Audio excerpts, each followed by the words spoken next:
Shalom, Bapak Ibu yang dikasih Tuhan, saya bersyukur dan berterima kasih pertama kepada Pastor Riko yang sudah memberikan kesempatan untuk kami melayani, saya datang bersama istri dan penyambutan yang hangat dan luar biasa. Ya, saya percaya ini bukan sesuatu yang kebetulan, tapi Tuhan punya maksud untuk saya menyampaikan firman Tuhan yang diberi tema hidup dalam kebenaran firman yang membawa kemenangan. Bapak Ibu saudara yang kasih Tuhan, hari ini kita Indonesia merdeka yang ke-80 ya. Jadi dirgahayu buat negara Indonesia merdeka. Ya. 3 kali ya. Merdeka. Merdeka. Ya. Saya tadi minta maaf kalau begini saya nggak bisa tinggi karena tangan saya yang ini memang belum bisa karena patah juga ini. Di sini patah, operasinya 8 jam. Jadi saya ini masih sangat kemurahan Tuhan, masih bisa melayani, bisa setir.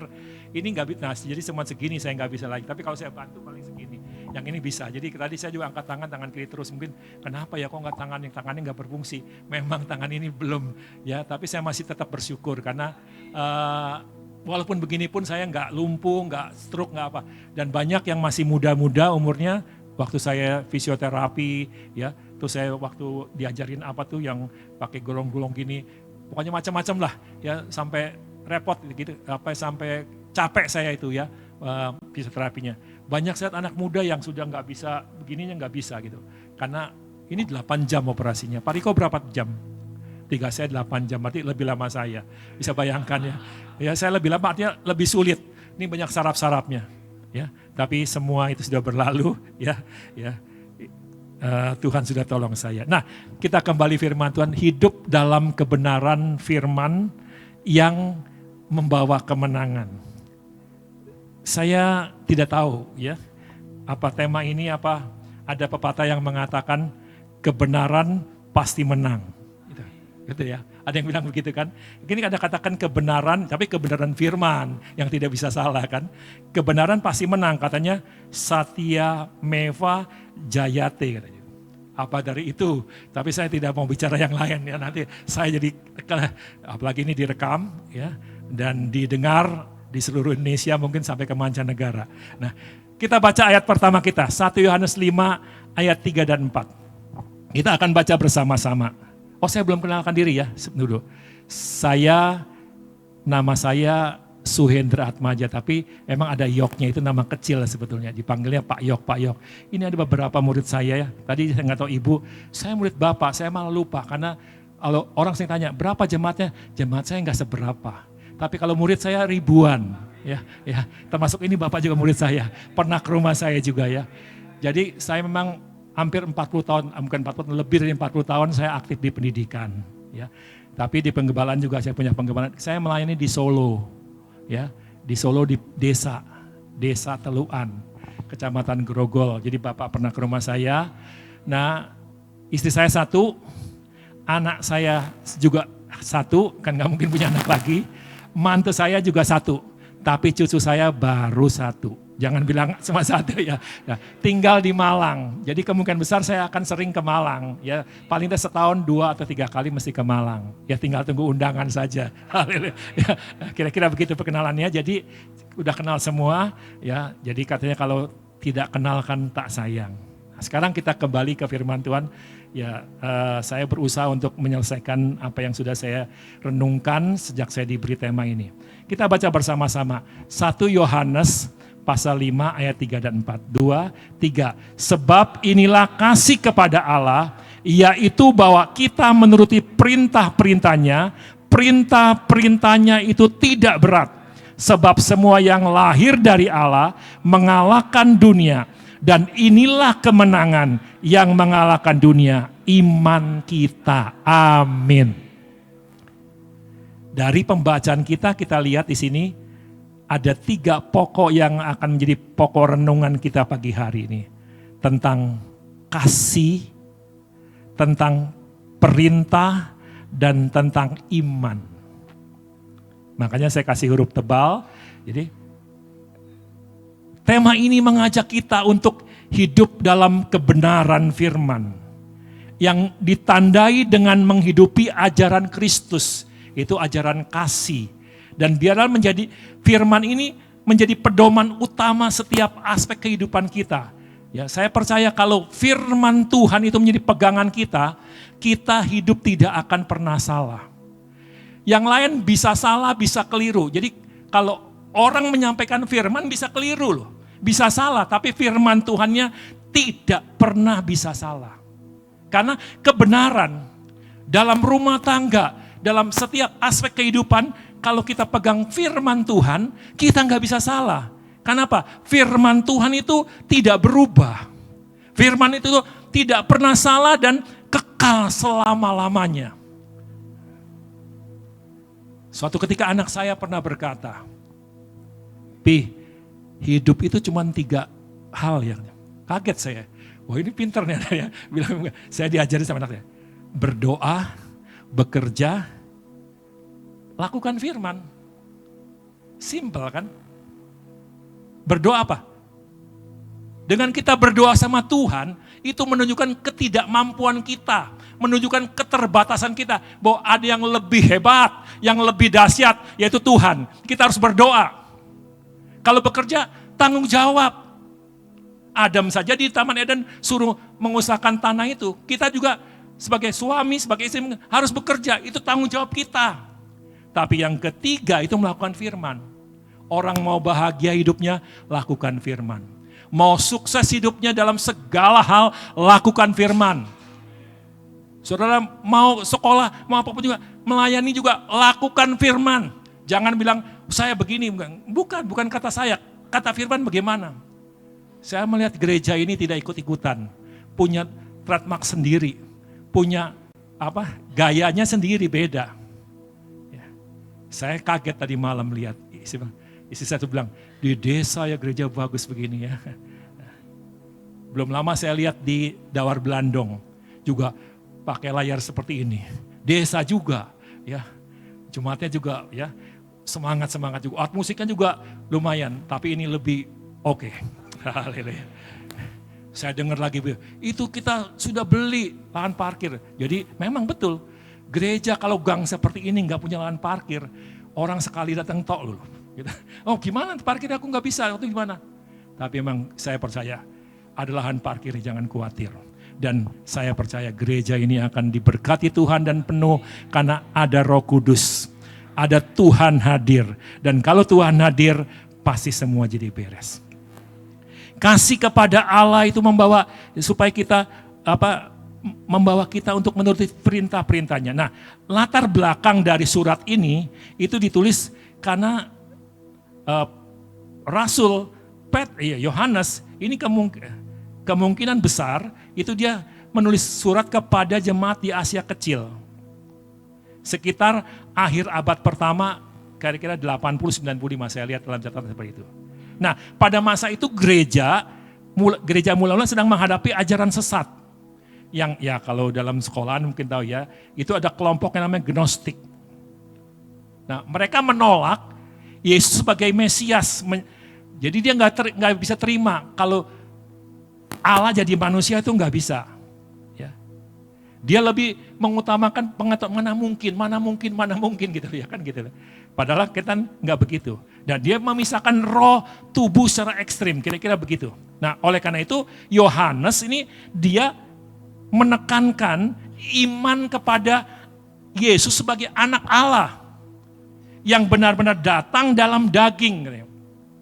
Nah, kasih dan ketaatan sebagai bukti iman yang sejati. Jadi begini, kan ada ayat mengatakan iman tanpa perbuatan adalah mati. Jangan kita berkata kita beriman sama Tuhan, tapi tanpa perbuatan. Jadi iman yang hidup, iman yang benar, mestinya harus ditandai dengan ketaatan. Jadi ketaatan itu buah dari iman kita kepada Tuhan yang benar. Nah, dan iman itu tadi dikatakan mengalahkan dunia, dan ini kemenangan. Kira-kira begitu urut-urutannya. Nah oleh karena itu pertanyaannya kan kita kalau bikin kalimat pertanyaan gini, bagaimana sekarang kita bisa hidup dalam kebenaran firman yang membawa kemenangan? Kan pertanyaannya begitu, kalimat pertanyaan kan, bagaimana ini sekarang saudara dan saya bisa hidup hari demi hari, hari lepas hari, bertambah-tambah indahnya. Supaya apa? Hidup dalam kebenaran firman yang membawa kemenangan. Yaitu yang pertama, hidup dalam kasih.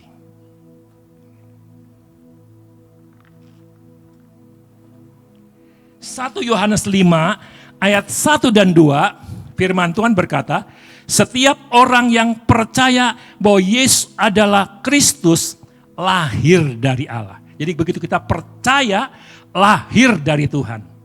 Dan setiap orang yang mengasihi Dia, yang melahirkan, mengasihi juga Dia yang lahir dari Allah. Artinya kalau saya bilang saya orang beriman, saya lahir dari Allah, saya percaya kepada Tuhan, maka saya juga harus mengasihi saudara-saudara saya juga yang lain. Nah, dengan inilah kita ketahui bahwa kita mengasihi anak-anak Allah, lebih dipertegas lagi. Yaitu kita mengasihi Allah serta melakukan perintah-perintahnya. Nanti itu poin yang kedua perintahnya. Tapi tentang mengasihi Allah dimulai dengan percaya bahwa Yesus adalah Mesias. Kristus anaknya. Tanpa percaya kepada Yesus, seorang belum bisa benar-benar mengasihi. Ya. Mengasihi Allah berarti percaya kepada Yesus sebagai anak Allah dan mengasihi saudara seiman juga dilahirkan oleh Allah. Nah, bukti kita mengasihi Tuhan ditandai dengan kita mengasihi sesama orang percaya. Nah, makanya ini dikatakan setiap orang yang mengasihi Dia yang melahirkan Allah, mengasihi juga yang lahir daripadanya. Artinya, jika kita mengasihi Allah, kita juga harus mengasihi saudara seiman. Karena kita juga anak-anak Allah. Jadi kasih itu adalah, kasih kepada Allah ditandai dengan mengasihi sesama. Nah ini dipertegas oleh 1 Yohanes pasal 4 ayat yang ke-20. Jikalau seorang berkata, aku mengasihi Allah dan ia membenci saudaranya, maka ia adalah pendusta. Jadi jadi kalau bohong, ya nonsen orang bilang ya. Nah, karena apa? Karena barang siapa tidak mengasihi saudaranya yang dilihatnya, tidak mungkin mengasihi Allah yang tidak dilihatnya. Jadi wujud nyatanya kalau saya mengasihi Tuhan, saya juga harus mengasihi saudara saya. Terutama saudara-saudara seiman. Itu kata firman Tuhan. Jadi saya beri huruf tebal. Kasih kepada Allah selalu menghasilkan tindakan nyata. Terutama dalam hubungan dengan sesama dan ketaatan terhadap firman-Nya. Bapak Ibu Saudara yang dikasihi Tuhan, mustahil kita mengatakan mengasihi Tuhan jika dalam praktek sehari-hari kita masih membenci orang lain. Makanya setiap kali kita terima tubuh dan darah Tuhan, ini kan wujud nyata kita mengasihi Tuhan. Kita diingatkan, kalau ada kepahitan, ada dosa tersembunyi, ada mungkin masih membenci orang lain, lepaskan semua, lepaskan pengampunan. Nah, jika demikian kita disebut pendusta dikatakan. Mengasihi sama juga berarti tidak mudah menghakimi orang lain. Kalau saya mengasihi Pak Riko, ya Pastor Riko ini, saya tidak akan gampang, atau Pak Agus, menghakiminya. Saya mengasihi kok. Alkitab bilang apa dalam satu Korintus? Kasih itu melupakan, kasih itu memaafkan. Memang ya orang memaafkan belum tentu melupakan kan. Tapi dengan orang bisa memaafkan, bisa mengampunilah katakan. Itu pasti pelan-pelan, apalagi melihat kasih Kristus yang begitu besar, bisa melupakan. Kita kadang-kadang dijahati, kita kadang-kadang diperlakukan kurang baik. Tapi ketika kita ingat kasih Kristus, wah semua lumer semua. Nah, kita tidak menghakimi lagi. Kita melihat keadaan diri sendiri, namun cenderung melihat kehidupan orang lain dengan penuh kritikan-kritikan. Jadi kita kalau disuruh lihat orang lain kesalahannya mungkin lebih cepat ketimbang kebaikannya. Hanya kasih Tuhan yang sanggup menolong kita untuk tidak menghakimi orang lain. Nah, kita sudah merdeka, ya. Jangan gampang menghakimi. Makanya Alkitab dalam Galatia dikatakan kemerdekaan kita harus melayani satu dengan yang lain. Bukti lain kita mengasihi orang lain adalah ketika kita tidak berbuat jahat. Bukti lain, ya. Kita nggak berbuat jahat, jadi nggak punya rencana yang jahat, melainkan selalu berbuat baik kepada sesama kita. Ketika kita memiliki kasih Yesus, kita diberikan kesanggupan untuk berbuat baik. Kasih itu memang berkorban, kasih itu memang melayani, kasih itu tidak pura-pura, amin. Nah mungkin pertanyaannya bagian ini, bagaimana sekarang kita hidup dalam kasih itu? Kan tadi kan poinnya hidup dalam kasih, yaitu saling berbagi. Saling berbagi. Kita patut mencontoh kehidupan gereja mula-mula, di mana mereka hidup rukun dan sungguh-sungguh mempraktekkan kasih. Jemaat saling terikat oleh kasih sangat mendalam sehingga rela untuk berbagi. Saya yakin kalau jemaat nggak bersatu, nggak juga saling berbagi, nggak akan terwujud gereja ini. Ya, kita belajar untuk bisa berbagi ini sulit sekali loh. Ada kadang bilang, aku juga masih kekurangan. Lah nanti kalau dibagi gimana? Habis. Loh, saudara, berbagi untuk kita berbuat baik, apalagi untuk kemuliaan Tuhan, kita tidak akan pernah habis. Dan kita tidak akan pernah miskin, gak pernah. Justru karena kita berbagi, Alkitab kan bilang, kita akan menuai. Dan kalau kita menuai pasti lebih banyak dari apa yang kita tabur. Dan makanya jangan mimpi, kita gak pernah menabur, ingin menuai, gak bisa. Hidup ini kesempatan loh. Bukan hanya kesempatan melayani, tapi kesempatan berbuat baik, berbagi. Sudahkah kita berbagi? Ya, apalagi kita bisa berbagi kepada orang yang tidak seiman. Ketika orang lain membutuhkan pertolongan kita. Mulai dari yang kecil berbagi itu. Saya hidup oleh karena kasih karunia. Saya masih ingat betul. Saya waktu jadi pengerja, tahun 82 saya masuk lembaga pendidikan di Lawang. Ya, 83, 84 saya suka anterin surat naik mobil kayak elep gitu ke Pasuruan. Pulang saya mesti di amplopin sama almarhum. Dari situ saya belajar. Ya, nggak banyak. Ini buat ongkos, ya, atau bisa mungkin bahasa lainnya buat beli es. Sampai terakhir pun, ya saya sudah suami istri saya main ke Pasuruan. Ya, saya pulang pun masih disangoni gitu. Saya nggak khotbah, saya lebih senang gitu ya. Nggak khotbah, disangoni. Ya, masih disangoni, berbagi. Itu suami saya belajar untuk berbagi. Hamba Tuhan datang ke tempat saya. Ya. Pagi-pagi dia mau menikah lagi karena istrinya udah meninggal. Oh boleh-boleh aja ya. Terus kelihatannya perlu sepatu. Saya baru dapat sepatu. Saya kasih. Saya kasih, ya. Jadi satu ketika saya dibeliin sepatu oleh Pak Daniel Tumbel di Jakarta. Saya baru pakai sekali mungkin. Terus dia bilang, coba pakai, pas nggak? Pas, wis bawain aja, saya bilang gitu. Nah kita tuh punya hati seperti itu. Saya tuh kalau orang datang tuh rasanya tuh gimana ya kalau nggak ngasih, ya. Kalau Pak Agus datang ke rumah saya ngasih kepada saya gitu ya. Tapi kalau yang nanti datang lagi saya kasih lah ya. Ya datang. Jadi saya ingin memberi gitu loh. Nah itu punya hati seperti itu, berbagi. Kasih kan berbagi. Coba saudara kalau mengasihi pacar saudara, inginnya memberikan sesuatu, apalagi anak ya. Wah pasti yang terbaik. Saya ingat betul. Ya, saya nggak pakai iPhone, anak saya udah pakai iPhone dulu waktu tahun berapa itu saya. Malah saya pakai yang dulu memang saya pakai handphone yang paling bagus, paling mahal. Begitu saya punya anak, ganti berubah. Anak number one. Ya. Anak yang nomor 1 pokoknya saya kira supaya dia menikmati gitu loh ya. Jangan wah bapaknya pendeta kok anaknya miskin kin gitu ya. Jangan. Ya tunjukkan.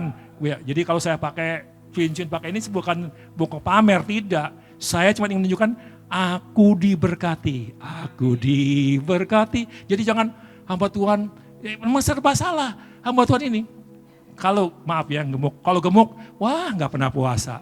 Kurus. Ini ya puasa terus ya, nggak subur. Coba kalau orang gemuk nih, Pak Dede gini, Pak Dede dia kalau ke showroom, ya udah langsung mau apa pun dipercaya kan ini bos. Coba kalau yang kurus datang, ini mau bayar pakai apa nanti gitu loh, ya. Ya untung saya dari dulu badan saya nggak terlalu gemuk ya, nah, sedikit supaya nggak tegang-tegang ya. Ya, belajar berbagi. Tapi kalau berbagi jangan tunggu kalau udah saya kaya baru berbagi. Enggak. Saya sering ajarkan kepada jemaat saya, berbagi itu kesempatan. Nah, di dalam ya, Kisah 2 ayat 44-45, Kisah 2 ini Gereja Mula-Mula dikatakan, dan semua orang yang telah menjadi percaya tetap bersatu, dan segala kepunyaan mereka adalah kepunyaan bersama, dan selalu ada dari mereka yang menjual harta miliknya, lalu membagi-bagikan kepada semua orang sesuai dengan keperluan masing-masing. Itu Gereja Mula-Mula suka berbagi. Ayat ini menggambarkan kehidupan jemaat Mula-Mula itu setelah turunnya Roh Kudus ya, di hari Pentakosta. Ayat ini menunjukkan semangat kasih, kesatuan dan kepedulian untuk kepada para pengikut Kristus. Nah, oleh karena itu marilah kita belajar untuk bisa memberi dengan sukarela. Saya kaget nih dalam bulan Juli, ya Agustus lah, ya. Belum lama saya dengar sahabat saya dulu suka memberi kepada saya. Ketika dia masih nangani pondok Solo Permai di Solo. Tiba-tiba saya diberitahu, tahu nggak? Pak itu sudah 5 bulan belum bisa bayar bunganya bank, sebulan 5 juta. Kalau 5 bulan dia belum bisa bayar, berarti 25 juta. Nah, terus saya mikir, 5 juta sebulan, piro, berapa ya utangnya. Saya tanya sama teman saya, mungkin kalau Om Pak Riko tuh saya, gampang Pak Yok, 5 itu kalikan 12 saja, berarti 60 juta. Utangnya pasti paling dikit 600 juta. Dan maksud saya, utang apa 600 juta? Waduh, sampai begitunya. Dulu dia royal sekali sama Batuan. Saya sering melayani tiap hari Jumat untuk karyawan-karyawannya. Mengalami seperti itu. Sedih saya. Belum lama lagi saya juga dengar ya, orang yang saya kenal baik dan dekat dengan saya. Aku perlu uang. Waduh. Saya ngomong, saya nangis. Nangis bukan syukuri, bukan ya. Tuhan, saya bersyukur sampai hari ini. Saya dipelihara Tuhan, ditolong Tuhan. Saya tidak minta-minta. Maaf, bukan saya sombong, saya nggak punya utang. Saya hidup bukan ada apanya. Saya hidup hanya oleh karena kemurahan Tuhan. Saya tidak pernah sebetulnya saya kepingin ganti mobil. Tapi saya nggak mau utang. Saya sering tawar-tawarin apa-apa pun saya nggak mau. Saya pun tidak punya kartu kredit. Saya hanya punya ATM. Kenapa? Saya tahu saya tidak punya apa-apa. Saya hanya mengandalkan Tuhan. Saya nggak punya gaji tetap. Puluhan tahun saya melayani di Lawang. Bukan 10 tahun, 40 tahun. Saya tidak punya gaji. Upahmu besar di surga. Itu sebabnya saya tidak pernah mau berani ngutang-ngutang. Mobil saya udah tahun 2008 sudah 17 tahun. Tetap saya pakai, motor saya udah 20 tahun. Ya, tetap saya pakai, saya rawat, masih enak. Pokoknya masih bisa dipakai. Nah, tapi kita lihat ada banyak orang mengalami kesulitan, kesukaran. Ya. Nah, mereka itu perlu bantuan. Ya, kita bantu.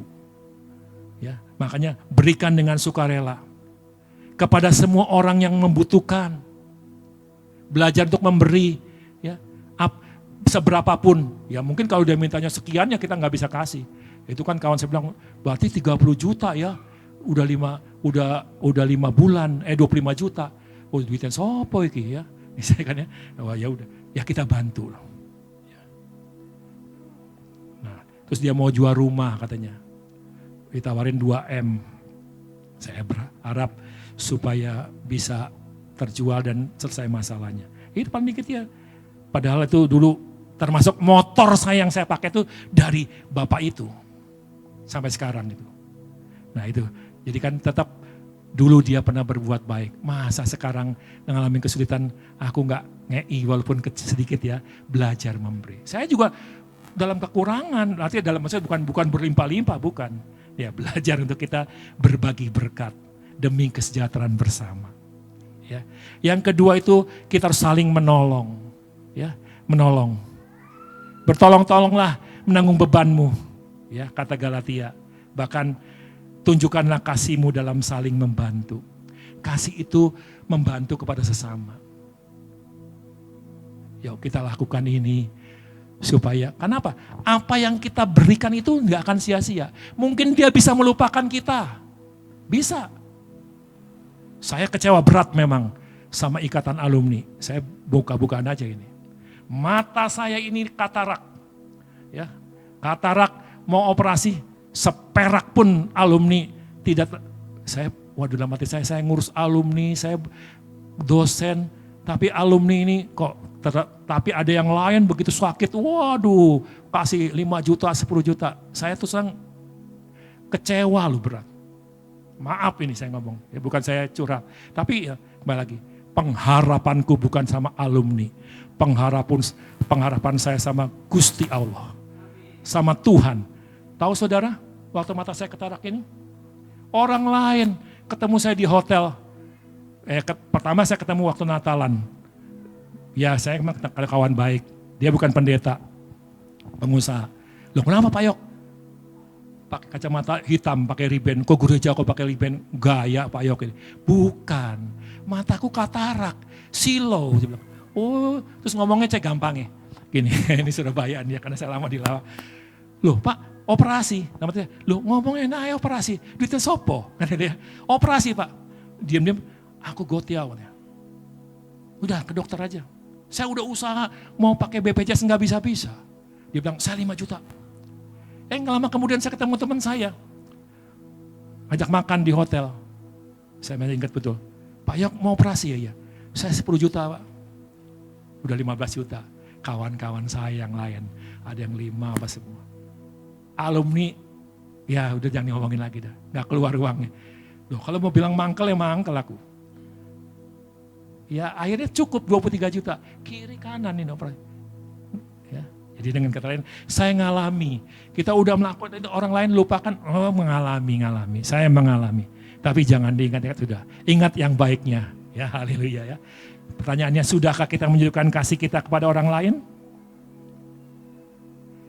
Atau kita belum, wah saya belum bisa, saya masih susah. Jangan, seberapa ada kita bisa belajar untuk mengasihi kita. Nah, ingat seorang Samaria yang murah hati. Ya, dalam Alkitab di dalam Injil Lukas ya, pasal 10. Di situ ia pergi membalut lukanya, dia menyirami dengan minyak, dia menaikkan orang itu ke atas keledai, dia membawanya. Saya menyimpulkan, kasih itu melayani, kasih itu berkorban. Kalau kita mengasihi Tuhan, ditandai dengan kita mengasihi sesama, kita mau melakukan sesuatu. Ya. Biarlah kita juga menjadi orang-orang pagi hari ini yang diberkati Tuhan. Yang kedua, ya. Yang kedua, hidup dalam ketaatan. Jadi bukan hanya hidup dalam kasih, tapi juga ditandai dengan hidup dalam ketaatan. Ayat yang ketiga mengatakan, sebab inilah kasih kepada Allah, yaitu bahwa kita menuruti perintah-perintahnya, dan perintah-perintahnya itu tidak berat. Tuhan kalau kasih perintah, dia tidak akan memberatkan kita. Makanya ayat 2 mengatakan, Yohanes menegaskan, mengasihi Allah, menuruti perintahnya. Nah ayat 3 baru dikatakan perintah-perintahnya tidak berat. Ini bukan soal ritual, bukan soal perasaan, tapi ketaatan yang nyata atas kehendak Tuhan. Yohanes menambahkan bahwa perintahnya Allah itu tidak berat. Karena diberikan dengan kasih dan untuk kebaikan. Jadi kalau kita ada kasih, melakukan sesuatu yang berat pun gak berat. Amin saudara. Coba kalau saudara mengasihi anak saudara, pagi-pagi ngantuk-ngantuk nganterin sekolah. Atau mungkin mau jemput istri gitu ya. Kalau mengasihi itu untuk korban, untuk mentaati sesuatu nggak ada yang berat. Perintah Tuhan tuh nggak berat. Jangan bilang, oh itu buat Pak itu, yang saya yang ringan-ringan, nggak ada. Semua. Ya. Bahkan Yohanes 15 ayat 10 mengatakan, Yohanes 15 ayat 10, jikalau kamu menuruti perintahku, kamu akan tinggal dalam kasihku.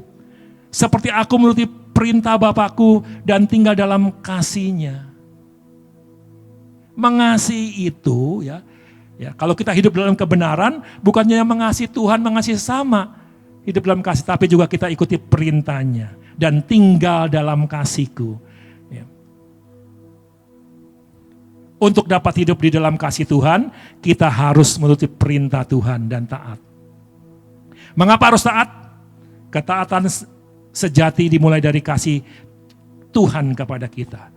Tuhan tidak menuntut kita taat lebih dulu. Kan ada lagi ya.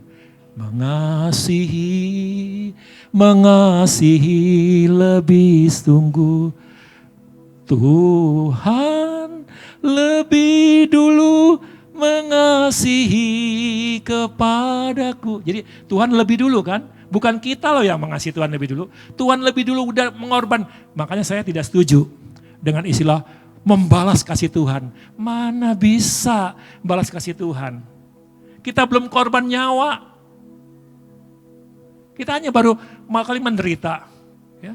Makanya sering nyanyikan, ya nasib, mengapa begini? Baru pertama melayani, sudah menderita. Begitu ya? Atau takdir memang kejam. Loh, kita tuh gak kenal takdir. Semua itu yang diizinkan mendatangkan kebaikan. Yes, amin. Masa depan kita di tangan Tuhan penuh harapan. Jadi enggak ada yang nyanyikan takdir memang kejam 3 kali berumah tangga gagal. Tapi bukan Bu Desi loh. Ya betul enggak? Betul ya? Lagu takdir memang kejam kan yang nyanyikannya? Ya, 3 kali kan sudah menikah. Ini fakta kan, saya tidak mengada-ngada, jadi direkam gak ada masalah. Ini contoh aja kok. Takdir memang kejam. Kita gak kenal takdir, gak kenal nasib. Nah, itu kan, ya nasib. Oh Tuhan, ku cinta dia. Tuhan bawa aku kepada dia. Mengapa harus taat? Ya harus dimulai. Tuhan tidak menuntut kita untuk lebih dulu mengasihi dia. Suatu anugerah yang luar biasa. Inilah yang harus menjadi dasar ketaatan kepada Tuhan. Kita taat kepada Tuhan bukan karena terpaksa, tapi karena kita menyadari betapa Dia sangat mengasihi kita, bahkan rela mengorbankan nyawanya untuk kita. Dunia saja mempraktekkan ya tentang ketaatan, tapi lain seringkali motivasinya ada sesuatu. Taat bayar pajak, ya kan gitu ya. Ya memang kalau kita memang taat ke pemerintah harus bayar pajak, gitu. Ya itu sedikit. Kata ketambahan aja ya, nanti saya malah salah lagi. Ketika kita taat kepada perintah Tuhan, kita akan tinggal dalam kasih-Nya yang sejati. Berarti ada jaminan. Nah ini saya mau katakan. Jadi kalau kita taat kepada perintah Tuhan yang tidak berat, ada jaminan pemeliharaan dan janji penyertaannya dinyatakan sempurna atas hidup kita hari lepas hari. Nah di sini saya ingin memberikan beberapa aplikasi di poin yang kedua ini. Bahwa kalau kita taat sama perintah Tuhan, perintahnya enggak berat itu ada jaminan pemberian Tuhan. Yang pertama kita tahu tentang Yohanes pasal 2, perjamuan kawin di Kana. Kehabisan anggur. Nah ini saya mau katakan ketaatan seorang pelayan mendatangkan mujizat. Kalau saudara dan saya hidup taat sama firman Tuhan, taat apa yang dikatakan Tuhan Yesus walaupun mungkin belum saatnya. Tapi ibunya mengatakan, apa yang dikatakan ikuti semua. Dan kita lihat, air jadi anggur. Dalam hidup saudara, kalau saudara taat sama firman Tuhan, pasti setiap hari ada mujizat. Berikutnya, Petrus semalam-malaman menangkap ikan. Dalam Lukas pasal 5. Bukankah kita tahu Petrus, mungkin dia seorang nelayan, mungkin dia lebih pintar dalam hal menangkap ikan. Dia tahu di mana ikan itu berada, di mana ikan itu tidak ada. Tapi di hopeless. Semalam-malaman tidak dapat apa-apa. Tapi ketika Tuhan bilang, labuhkan pukatmu ke tempat ini. Dan begitu dia mengikuti, dia menangkap ikan. Artinya apa? Kalau taat, ada berkat yang melimpah. Ini masalah ketaatan. Mau taat nggak? Kan begitu. Tidak berat. Tuhan tidak pernah menyuruh sesuatu yang kita nggak bisa. Ketaatan melepaskan dari masalah. Saudara tahu dalam 2 Raja saja ada janda, ya, seorang nabi punya istri, nabinya apa? Ya nabi itu meninggal. Nah, ninggalin utang, bukan ninggalin warisan, ninggalin utang. Itu, nah, lalu datang kepada Elisa. Elisa bilang apa? Cari tempayan-tempayan. Suruh ikuti, tutup pintu, tuang. Nah, ikuti semua. Dan ayat yang berapa tuh pasal 2 Raja pasal 4 ayat yang ke-6 kalau nggak salah, ayat 7 dikatakan jual minyak ini hidup dari lebihnya, begitu kata-katanya kalau nggak salah. Jadi kata lain, kalau kita datang sama Tuhan, taat sama firman Tuhan, masalah pasti ada solusinya. Nggak ada masalah yang nggak ada solusinya. Ya itu jelas sekali. Dibilang dapat 7 tempayan, 7-nya penuh, setelah itu nggak bisa habis minyaknya, sudah selesai. Sebagaimana kamu udah cari, kamu dapat tidak. Lalu firman Tuhan jelas sekali, bayar utang, kamu hidup dari lebihnya. Cari lagi. Elia, demi kelangsungan hidupnya, pemeliharaan Tuhan luar biasa. Disuruh pergi ke sungai Kerit. Lakukan nggak? Lakukan. Burung gagak bisa kasih makan kok. Saya sampai hari ini hidup oleh karena anugerah dan kemurahan Tuhan. Saya dipelihara. Ya, orang seringkali tanya, bisa hidup Pak? Bisa. Ya. Kalau saya hanya mengandalkan mengajar, hanya mengajar saja, saya bukan seorang hamba Tuhan, ya, nggak ada. Mungkin kalau sekarang dosen enak ya, ini Pak Riko sudah selesai S3-nya, sebenarnya kalau jadi dosen udah pasti itu golongannya 3D langsung 4. Ya. Itu kalau 4D gajinya gede itu. Ya, dapat sudah hitung poinnya berapa, 200, itu dapat tiap bulan 2 jutaan. Ya. Tapi saya nggak pernah dapat itu. Saya udah mengusulkan berkali-kali karena memang di Lawang nggak gitu terlalu mementingkan itu. Sampai sudah lembur-lembur saya bikin semua, laporan saya semua, poin-poin saya, tugas-tugas saya semua, udah macam-macam lah. Ya. Lewat sudah. Tapi pengharapanku sekali bukan kepada gaji dari pemerintah, tapi pengharapanku dari Tuhan. Saudara, Ishak ketika dia kelaparan, jangan pergi dari sini, kamu tinggal di sini. Ishak menabur. Apa yang terjadi? Diberkati berlimpah-limpah, 100 kali lipat ganda. Saudara, kalau taat sama firman Tuhan, mestinya beres. Amin. Haleluya. Yang ketiga, jadi hidup dalam kasih, hidup dalam ketaatan, hidup dalam iman. Ayatnya 1 Yohanes 5, 4 dan 5 mengatakan, sebab semua yang lahir dari Allah mengalahkan dunia, dan inilah kemenangan yang mengalahkan dunia, iman kita. Siapakah yang mengalahkan dunia? Selain dia yang percaya bahwa Yesuslah anak Allah. Bapak Ibu Saudara yang kasih Tuhan, perikop 1 Yohanes 5 ayat 1 sampai 5 ini berbicara tentang iman mengalahkan dunia sebetulnya. Tadi makanya betul temanya, ya. Hidup dalam kebenaran firman membawa kemenangan. Kemenangan apa? Kemenangan dapat mengalahkan dunia. Kemenangan atas dunia, bukan melalui kekuatan sendiri, tapi melalui iman kepada Tuhan Yesus Kristus. Menjadi orang percaya, mengandalkan Tuhan, mengutamakan Tuhan, memprioritaskan Tuhan, menjadikan Tuhan segala-galanya. Dunia itu bukan apa-apanya. Nah, dunia di sini menunjuk pada sistem nilai yang melawan Allah. Dosa, kesombongan, keinginan daging, kan begitu dalam 1 Yohanes 15 ya. Kita dapat mengalahkan dosa. Kita punya potensi. Potensi apa? Bisa berbuat dosa. Tapi kita juga punya potensi untuk kita mengalahkan dosa. Karena kita punya kuasa. Kesombongan. Kadang-kadang kita sombong tanpa kita sadari. Orang bilang seperti jongkok di atas gunung. Keinginan daging. Nah, ya. Tapi kalau kita beriman, ya, hidup dalam iman, kita menang atas dosa. Kita menang atas iblis. Kita menang atas ketakutan, mungkin kematian, akan kehancuran. Saudara-saudara, biarlah kita boleh terus, ya, kita lihat situasi sekarang ini tidak tambah baik. Dunia mendorong kita untuk hidup di dalam dosa. Dosa itu nggak perlu diajarin. Melalui tekanan sosial, mungkin sekarang kan banyak orang susah. Ya, gara-gara uang 20.000 saja bisa bunuh orang. Ya, bahkan mungkin dengan bahkan ajaran-ajaran palsu bisa menyesatkan kita. Ya, tapi dengan iman kita bisa menang atas tipu daya si roh jahat itu. Kita bisa mengalahkan. Jadi kalau kita hidup dalam kebenaran firman, artinya kita mengasihi Tuhan dan sesama, dan kita taat kepada firman-Nya, Tuhan akan membawa hidup kita dalam kemenangan. Dan inilah ciri khas orang yang lahir dari Allah adalah kasih, ketaatan, dan iman. Iman yang bukan iman yang pasif, tapi menghasilkan kasih yang nyata, yang menjadi senjata melawan dunia. Nah, makanya saya tulis huruf tebal lagi.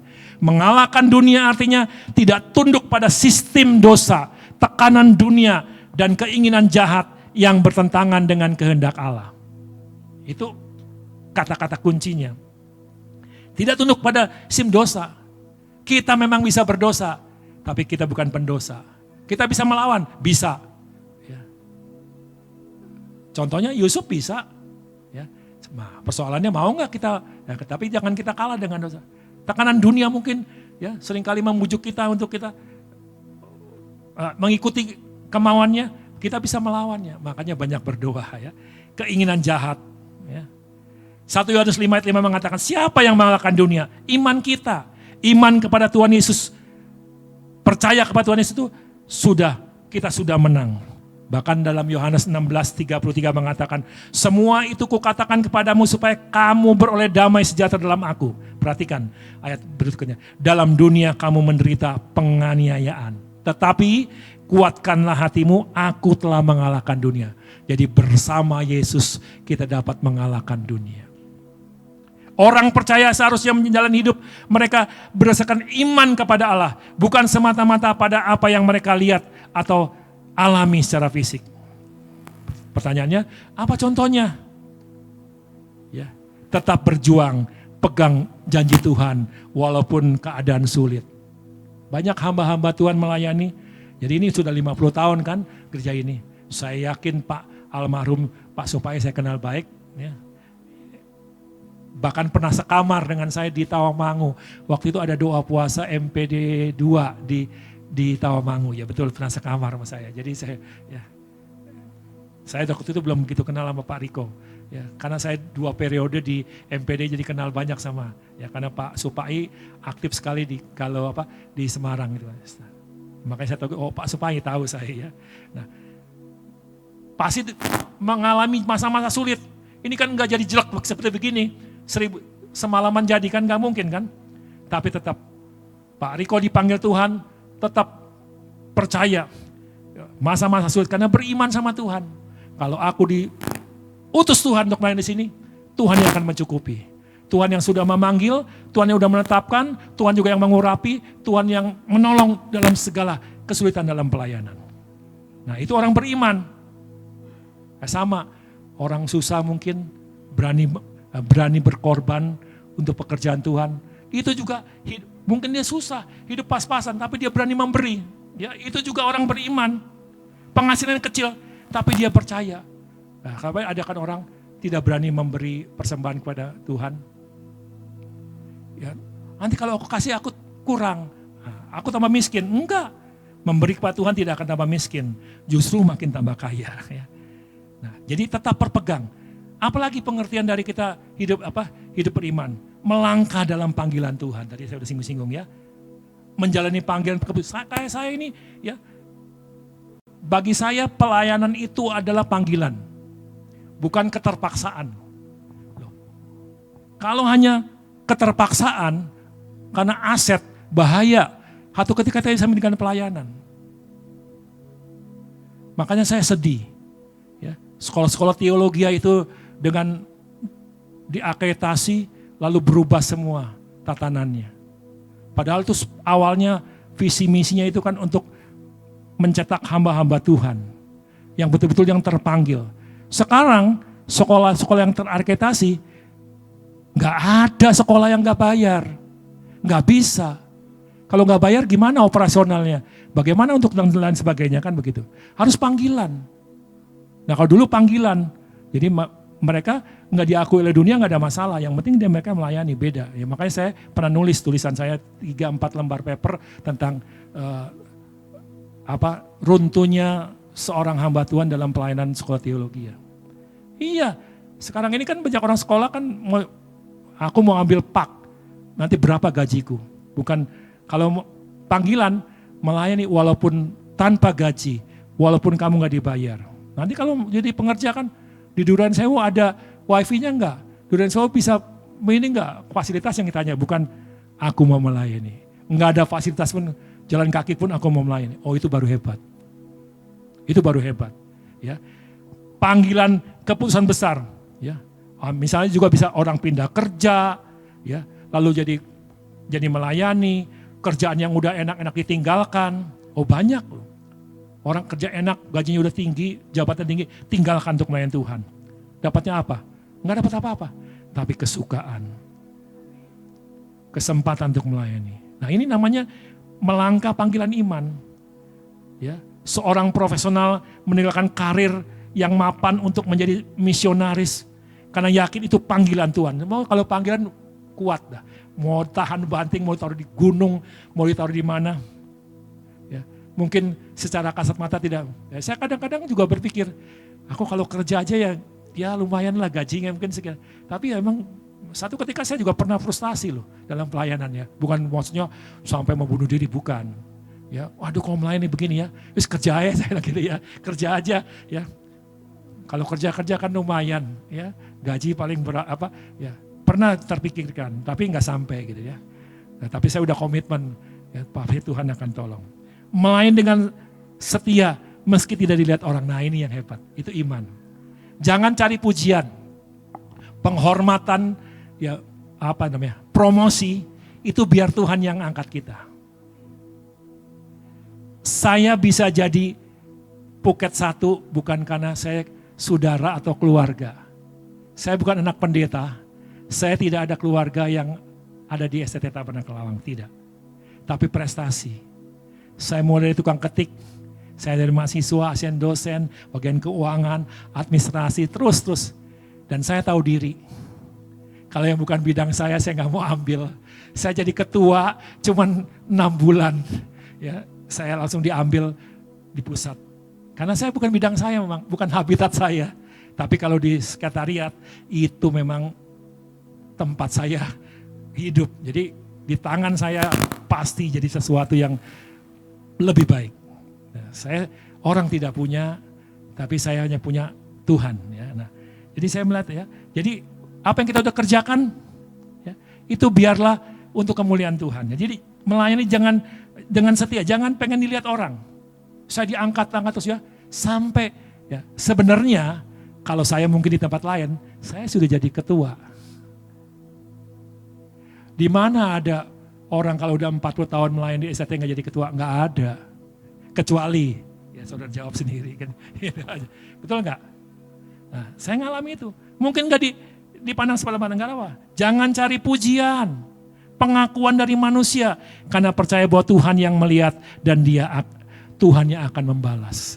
Ternyata saya ngalami bagaimana Tuhan begitu baik dan Tuhan begitu menolongnya dalam pelayanan ini. Nah jadi pada hari kemerdekaan kita yang ke-80, biarlah kita mau hidup dalam kebenaran firman. Supaya kemenangan tiap hari kita alami. Dengan apa? Hidup dalam kasih. Kasih kepada Tuhan, kasih kepada sama. Taati firman-Nya supaya ketaatan kita itu membuahkan mukjizat, pemeliharaan, ya, tanda-tanda ajaib, ya, perlindungan Tuhan dinyatakan. Dan yang terakhir kita tetap beriman, kita bisa mengalahkan dunia. Kita hidup dalam damai sejahtera. Amin. Kita mau berdiri bersama-sama.